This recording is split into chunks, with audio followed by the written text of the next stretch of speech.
Welcome to this online service of San Gabriel Unitarian Universalist Fellowship of Georgetown, Texas. As we are honoring in our service today National Hispanic Heritage Month, some of the opening words will be expressed in both English and Spanish. We welcome all to this place of possibility. Bienvenidos todos a este lugar de posibilidad. This can be a home of hope, a refuge for minds in search of truth. Este puede ser un hogar de esperanza, un refugio para las mentes en busca de la verdad. Here compassion is our shelter, freedom our protection from the storms of bigotry and hate. Aquí la compasión es nuestro refugio, libertad, nuestra protección de las tormentas de intolerancia y odio. In this place may we find comfort and courage. En este lugar que encontremos consuelo y coraje. Here may our sight become vision to see the unseen, to glimpse the good that is yet to be. Aquí puede nuestra vista se convierta en visión para ver lo invisible, para vislumbrar lo bueno que aún está por ser. Hello, everyone. My name is John Walker, and I have been involved with the San Gabriel Unitarian Universalist Fellowship for about the past 7 years. It has been a source of spiritual support and challenge for me. Today, I would like you to know that whoever you are, wherever you are on your spiritual journey, that you are all welcome here. As part of our tradition, we light a chalice or a candle. I invite you to light a candle with me if you wish. Our Soul Matters theme for this month, as you may already know, is Embracing Possibilities.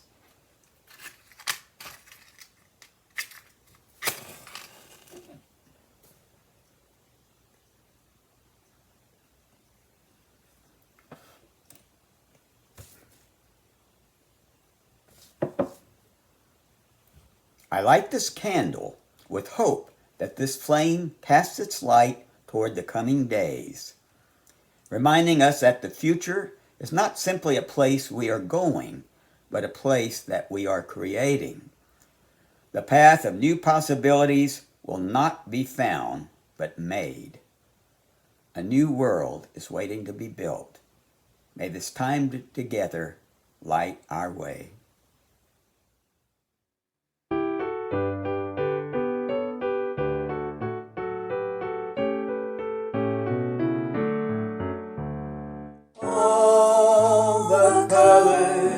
Yes, the colors of people parading on by with their banners.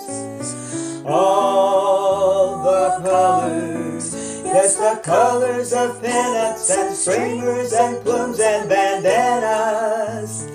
All the colors, yes, the colors of people now taking their place in the sun. All the colors are bound for the whole world around and for everyone under the sun.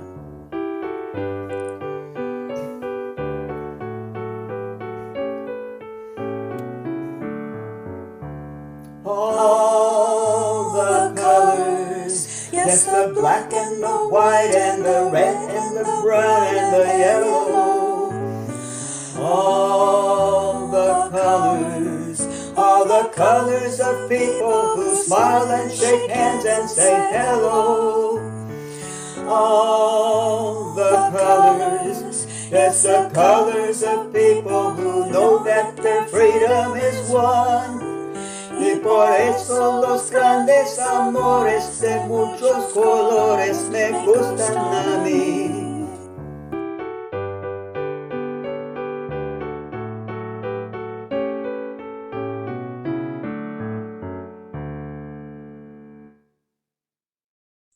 Good morning, everyone. It's lovely to be with you today.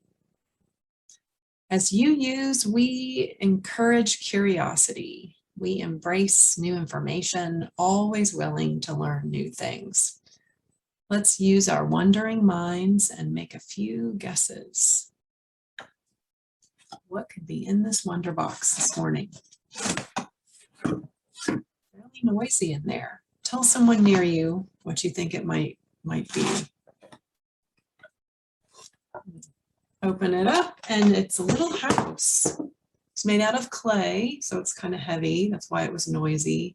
And yes, this has been in the Wonder Box before. It reminds me of how everyone deserves a safe place to live. And I've got a story about that. It's called The One Day House by Julia Durango, illustrated by Bianca Diaz.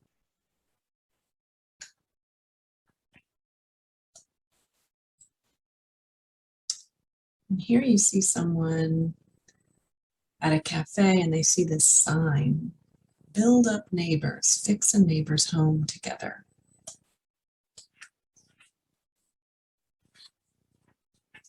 One day, said Wilson, I will paint your house orange and yellow like the sun. Gigi smiled. I will like that, but today you are all the sunshine I need, she said. One day, said Wilson, I will fix Gigi's windows so she can open them wide and feel the breeze. That's a fine idea, said the ice cream man. Fresh air is good for the soul. One day, said Wilson, I will build a fence around the yard so that you can have a dog to keep you company. I will like that, said Gigi, but today I have all the company I need. One day, said Wilson, I will fix the stairs so Gigi can sit on the balcony and see forever. That's a beautiful idea, said a passing neighbor. Everyone enjoys a pretty view, agreed her friend. One day, said Wilson, I will fix the chimney so you can make a fire to keep you cozy. I will like that, said Gigi, but today you are all the warmth I need. One day, said Wilson, I will fix the roof on Gigi's house to keep out the wind and snow. That's a smart idea, said the librarian. There's nothing better than a snug house on a wintry day. One day, said Wilson, I will fix your piano so you can play music again. I will like that, said Gigi, but today you are the song in my heart. One day, said Wilson, I will plant a garden for Gigi so she can be surrounded by flowers. That's a great idea, said Wilson's teacher. It's fun to watch things grow. One day, said Wilson, one day is here. You can see all the different people who are coming to help. And the Build Up Neighbors truck.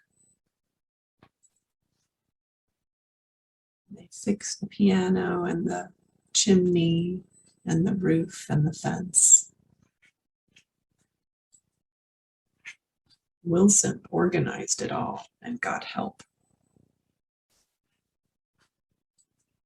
One day, said Gigi, is a very nice day indeed.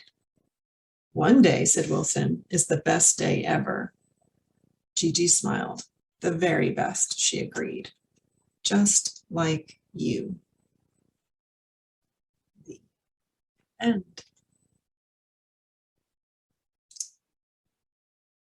I shared this story in the very first virtual worship service we had over a year ago in March of 2020. And I am remembering that time, especially now, as I need to hear again those messages of strength and hope as we continue to be apart. What I like about this story is that Gigi, while she is so happy and appreciative of the repairs to her home, she emphasizes to Wilson that it's their relationship that matters. And that's what I needed to hear today, that it is our relationship to one another that matters, and how it is our connections that sustain us. As we center in this month in particular the contributions of Hispanics throughout history, I look forward to hearing more from Mr. Orta about how our community can be strengthened through intentional relationship. And we will talk more in RE time about how we show that we care for one another. I'll see you then. Bye-bye.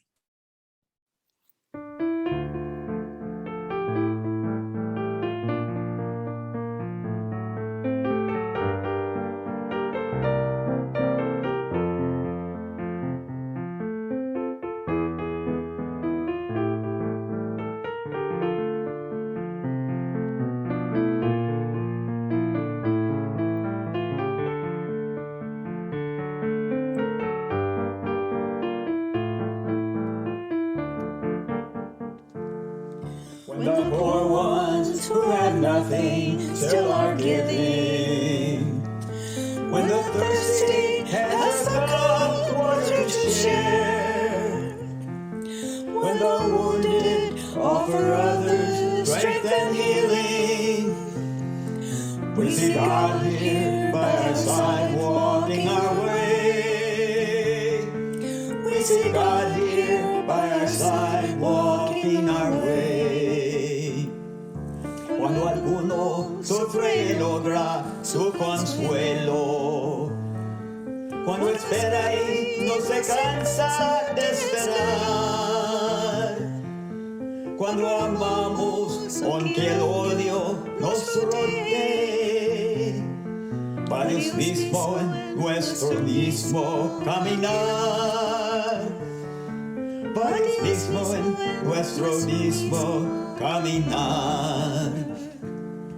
When our spirits, like a chalice, brim with gladness, when our voices, full and clear, sing out the truth, when our longings, free from envy, seek the humble, we see God here by our side, walking our way.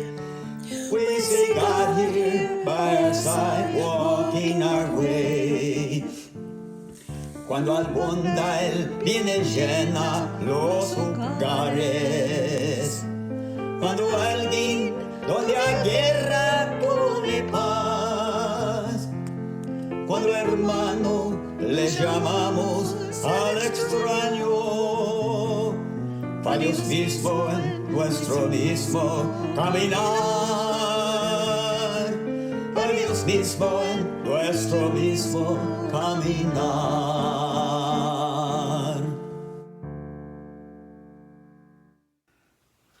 Our guest speaker today is someone that Sharon and Jerry Covey know well and who has spoken to us in the past. Bienvenidos a José Orta. José is a disabled Air Force veteran and a lifelong resident of Taylor, Texas.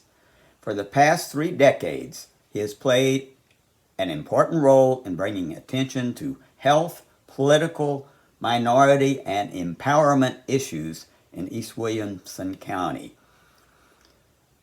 José graduated from Georgetown High School. He earned his bachelor's degree from the University of Maryland and his master's in international relations from Troy State University. We thank José for joining us today as we honor National Hispanic Heritage Month. It is a privilege to speak to you during Hispanic Heritage Month. I am grateful that I have the ability to come and record in your sanctuary, your church, as I find a peaceful energy exudes from this pulpit. Though we are not together under one roof, know that we are together in spirit. Now, what began as a celebration of Hispanic pride in 1968 was made into a month-long celebration beginning in 1988. Hispanic Heritage Month began September 15th, and it will end on October 15th, near Dia de la Raza, Native American Day, Indigenous Peoples Day, or as some people call it, Columbus Day. So what is an Hispanic? Hispanic is not a racial identity. It is considered an ethnic category. It is defined as those who originated from, were conquered, colonized, or were part of the Spanish and Portuguese empires. Hispanics span the globe. We are African, European, Asian, and indigenous to the Americas. We come in all shades and all colors. We are called many things. Just don't call us new to the United States. We are not new. We have always been here. We are embedded in the fabric that is the great American quilt, this great American colcha. So where do I start? Let's start the year Hispanic history supposedly began, 1492, when the old met the new. Napoleon once said, "What is history but a fable agreed upon?" He was right. That's why it's so important to revisit our history, to explain why Washington Irving began to push the myth of Christopher Columbus as a benevolent, adventurous man who was known for his generosity to the indigenous peoples. To understand why Italian immigrants promoted Columbus in 1891 in honor of the 400th anniversary of his journey, to promote their connection to American history. We, the indigenous peoples of the Americas, know better. To say Columbus discovered the Americas is a misnomer. He landed on an island miles away from a continent. He never once stepped on our continent, a continent rich with its own ancient history, traditions, and peoples. The meeting between the two worlds did not go well for the First Nations. The meeting led to disease, exploitation, extermination, slavery, unjust wars, religious intolerance, oppression, and conquest. Today, there are lots of small cracks beginning to form in the agreed-upon fable of history. As Latinos, as indigenous people, we must continue to poke holes in the agreed-upon history because there is a lot of rich history left untold. These rediscovered stories will play an important role in the decades to come and will play a role in embracing our rich Hispanic heritage, for Hispanic history is American history. Now, as Africans fought for their civil rights in the 20th century, there were parallel civil rights struggles happening. The women's movement, the African American movement, of course, the American Indian movement, the Asian American movement, the disability rights movement, and the LGBT movement, among others.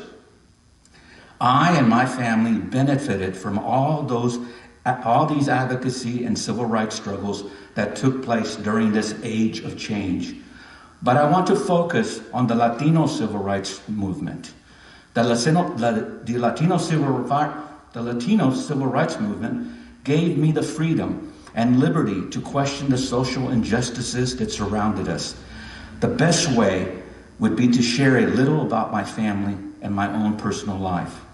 I call Williamson County home. The Ortas, my family, have been here for well over 100 years. My grandfather originally arrived in Williamson County in 1916 from Mexico. My grandparents came as refugees during the Mexican Revolution. They lived on the fringe of society. They were seen only as conquered people. They were vanquished, people to be tolerated, people to do the hard labor, but not participants in the American dream. My father was born in 1930. My father would tell us tales of growing up as an orphan during the Great Depression and getting no help from society because of Jim Crow laws. He told us of the lynching of 14-year-old Antonio Gomez in downtown Thorndale by a group of white vigilantes. He told us that the Mexicans were forbidden to go to Catholic Mass in St. Mary's in Taylor. Another church, Our Lady of Guadalupe, had to be built in 1916 for the Mexican people. He would tell us of the signs that posted on stores that said no dogs, no Negroes, no Mexicans, in that order.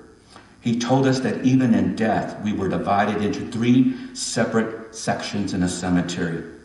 and he told us how he was segregated as a Mexican child and sent to a Mexican school. My father felt this indifference. He felt this hate, as did his father. My father told us to be wary of the greater society. He told us to keep our heads down and to be leery when out and about. He would warn us that anyone who spoke out or spoke up, anyone that didn't follow the rules, knew that they could lose their job or could be accused of some wrongdoing and be put away for years. This type of fear kept people like him quiet, kept them in their place, and kept them powerless to fight back. My father would say, "We are Americans, but we will never be seen as such." I didn't understand it, but he was my father, and as a child, all I could do was nod my head as if I understood. But I soon grew to understand. It came the day I entered school. Though I didn't go to a segregated school, on the first day of school, my name was taken away.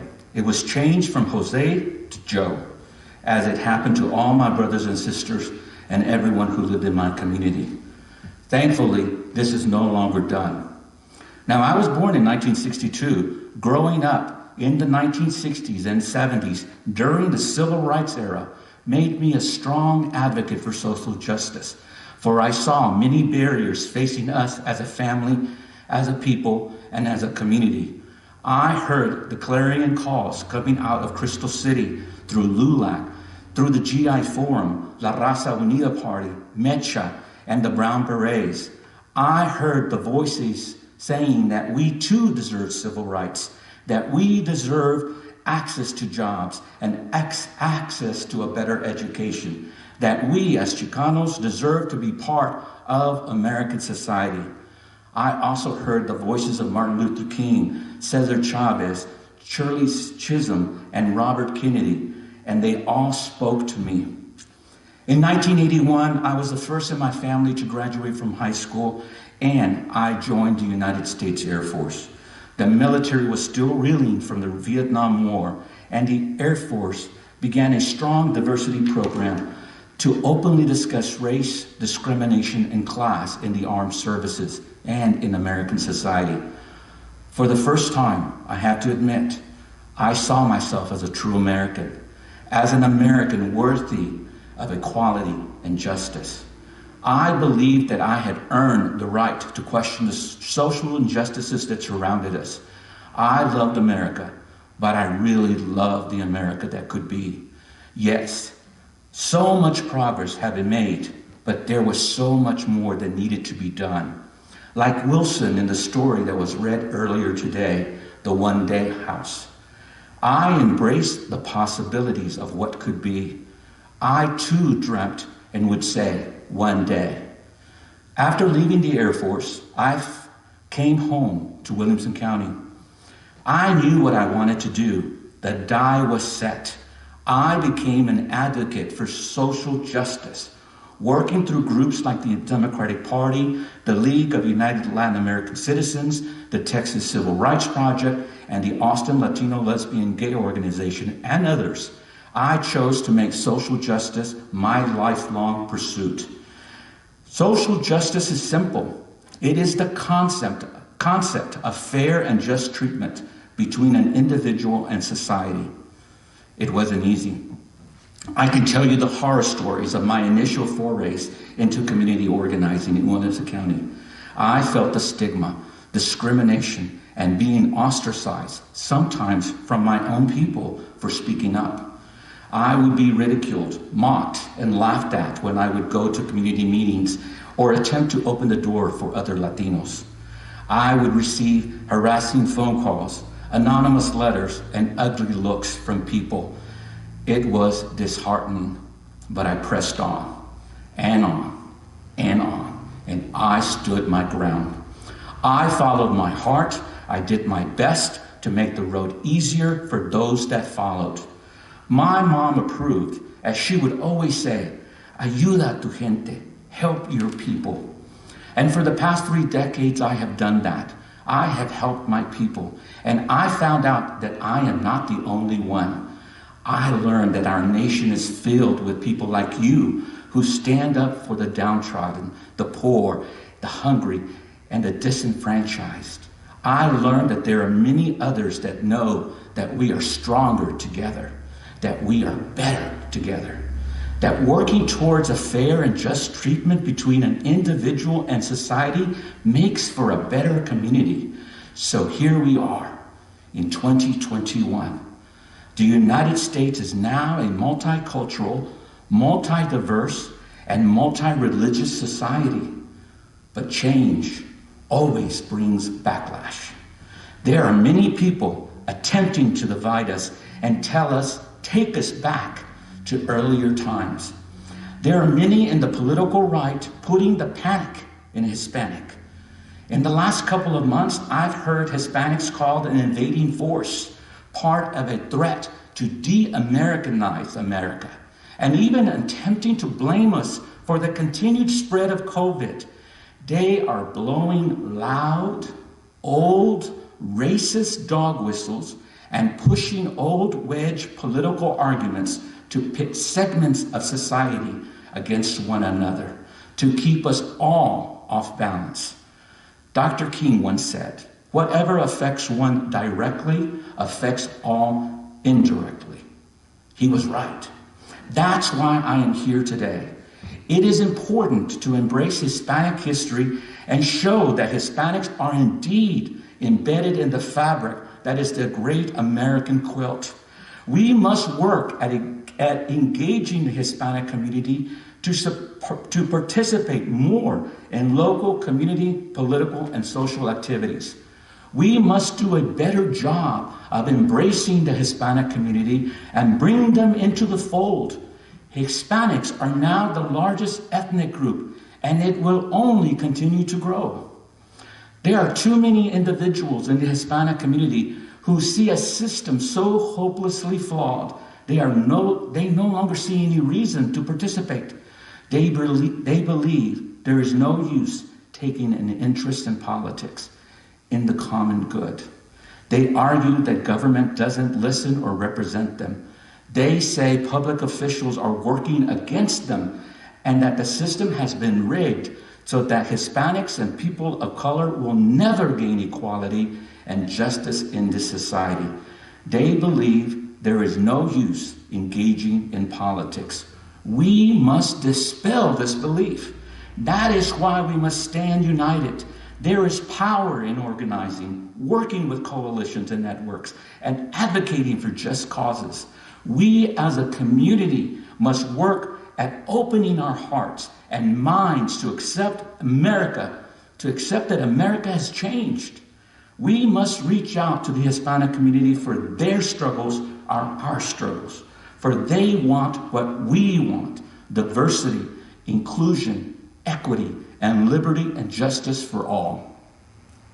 We must remember that most people in this country want to live together, want to improve the quality of our lives, and want justice for all human beings who abide in our land. The destiny of America is tied to the multicultural, multi-diverse, multi-religious, and democratic society. That is why I am with you, the Unitarian Church, this morning, because your congregation respects the inherent worth and dignity of every person. You strive to see justice, equity, and compassion in human interactions. You see the beauty in a multicultural, multi-diverse, and multi-religious society. It is embedded in your 7 principles. Now, if only we could bottle the Unitarian spirit and then put it in an aerosol spray and spray it across the nation. For this is what America needs. So I challenge you to continue to vote, continue to speak up, continue to challenge the status quo, and continue to ask to take an interest in the political process. I ask that you continue your work to draw attention to inequality and work at dismantling the last vestiges of institutional racism and sexism embedded in our systems. I ask that you remember that we, The Hispanic community are indeed part of the future of America. I challenge you to stay involved, to do your part, to challenge our fellow citizens to reaffirm that there is hope for America. For we must work at creating lasting bridges among all the diverse groups of peoples, organizations, and churches that are working for the common good of society. We must work together to make Williamson County, make Texas, make America a viable, strong, and healthy place for all of us to live. Let us leave today's service remembering that we are all in this together. Dr. King said, "We must accept finite disappointment, but we must never lose infinite hope." I have not lost infinite hope. I have hope that the America that I love and the America that I believe in is finally rising. We are here together, standing at a cultural crossroad. I hope that you will join me as we go out and work for that American promise of freedom, opportunity, and possibilities. Let's go out like Wilson did in his story. Let's reflect on the hopes and dreams of children that one day they will help to make the lives of people they love better. One day, we will find room for all of us in our hearts. Thank you. Hear these words encouraging us to embrace possibilities. There's no power greater than a community discovering what it cares about. Ask what's possible, not what's wrong. Keep asking. Notice what you care about.